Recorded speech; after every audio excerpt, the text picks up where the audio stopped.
అయితే అంగీకరించడానికి ఒక ప్రాసెస్ ఉంది. ఆయనను అంగీకరించినప్పుడు చేయాల్సిన పనులు కూడా ఒకటి ఉన్నాయి. రోమీలకు రాసిన పత్రికలో, రోమీలకు రాసిన పత్రిక 6వ అధ్యాయంలో, రోమీలకు రాసిన పత్రిక 6వ అధ్యాయము మొదటి నుంచి చదువుతాను. బాప్తిస్మము వలన పాతి పెట్టబడితిమి. బాప్తిస్మం అంటే ఏంటి? ఇప్పుడు నూతనంగా జన్మించడం అంటే ఏంటి? నేను ఆయనను అంగీకరించినప్పుడు నాకు ఒక క్రమాన్ని ఆయన ఏర్పాటు చేశాడు. ఆయన ఒక నియమాన్ని ఏర్పాటు చేశాడు. నేను ఆయనతో పాటుగా పాతి పట్టబడిన ఎడల కదా, మన పాపము ఆయనతో పాటుగా పాతి పెట్టబడి. ఇప్పుడు బాప్టిజం అంటే అర్థం ఏంటి అని అంటే పాతి పెట్టబడిన అనుభవము అని అర్థం కదా, సమాధి కార్యక్రమము అని అర్థం. యాక్చువల్గా బాప్టిజం అంటే సమాధి కార్యక్రమము అని అర్థం. ఏ సమాధి కార్యక్రమము? పాత జీవితము సమాధి చేయబడాలి. నేను నూతనంగా జన్మించాలి అనే మాట ఉంది కదా. 4వ వచనంలో, కాబట్టి తండ్రి మహిమ వలన క్రీస్తు మృతులలో నుండి ఎలాగూ లేపబడనో అలాగే మనమును నూతన జీవము పొందిన వారమై నడుచుకొనున్నట్లు, నూతన జీవము పొందిన వారమై నడుచుకొనున్నట్లు మనము బాప్తిసం వలన మరణములో పాలు పొందుటకై ఆయనతో కూడా పాతి పెట్టబడితిమి. నాకు నూతన జీవం కలవారై నడుచుకోవాలి అని అంటే, నూతన జన్మ అనుభవం రావాలి అని అంటే, నేను క్రొత్తగా జన్మించాలి అని అంటే నేను బాప్టిజం తీసుకోవాలి. బాప్టిజం తీసుకోవడం అంటే అర్థం ఏంటి? పాతి పెట్టబడాలి.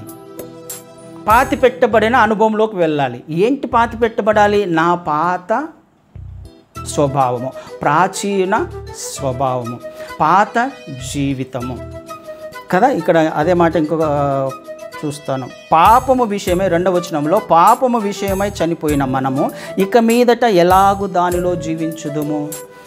బాప్టిజం అంటే ఏంటి? పాపము విషయములో మనము చనిపోయాము, శరీర విషయంలో మనము చనిపోయాము. కిందికి వచ్చినప్పుడు ఆ మాటలు ఉంటాయి.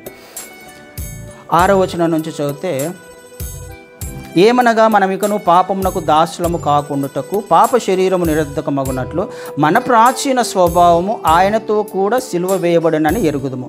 చనిపోయిన వాడు పాప విముక్తుడని తీర్పు పొంది ఉన్నాడు కదా. ఒక వ్యక్తి చనిపోయాడు. చనిపోయిన వాడు ఇంకా ఏదైనా తప్పు చేసే అవకాశం ఉందా? పాపం చేసే అవకాశం ఉందా? కదా. ఆ వ్యక్తిలో ఏ చలనం ఉండదు, ఏ పని చేసే లేకపోతే ఏ జ్ఞానం ఉండదు, ఏ ఆలోచన, తప్పు చేసే ఆలోచన రాదు తనకి. ఎగ్జాక్ట్గా బాప్టిజం అంటే ఏంటి అని అంటే చనిపోవాలి, పాప శరీరము నిరర్ధకమైపోవాలి, ప్రాచీన స్వభావము పోవాలి. అంటే పాపము విషయమై నేను చచ్చిపోవాలి అన్నమాట. ఇంకా నేను మళ్ళీ ఆ ఆలోచన రాకూడదు నాకు. ఒక వ్యక్తిని చనిపోయిన తర్వాత పాతి పెట్టామండి, పాతి పెట్టి భూస్థాపన చేశాం. ఆ వ్యక్తి భూస్థాపన చేసేటప్పుడు ఒక చెయ్యి పైకి లేపడం కానీ, కాలు పైకి బయటికి కనిపించేలా మనం భూస్థాపన చేస్తామా? ఖచ్చితంగా చెయ్యం కదా. కంప్లీట్గా పాతి పెట్టేస్తాం కదా. కంప్లీట్గా పాతి పెట్టబడాలి అంటే మనలో ఏ లక్షణం కూడా, శరీరము నిరర్ధకమైపోవాలి, ప్రాచీన స్వభావం పోవాలి, నూతన స్వభావం రావాలి, నూతన జీవము రావాలి. పాప విషయమై ఒక వ్యక్తి, ఆ చనిపోయిన వ్యక్తి పాప విషయమై చనిపోయినట్టేగా, మళ్ళీ పాపం చేసే అవకాశం లేదుగా.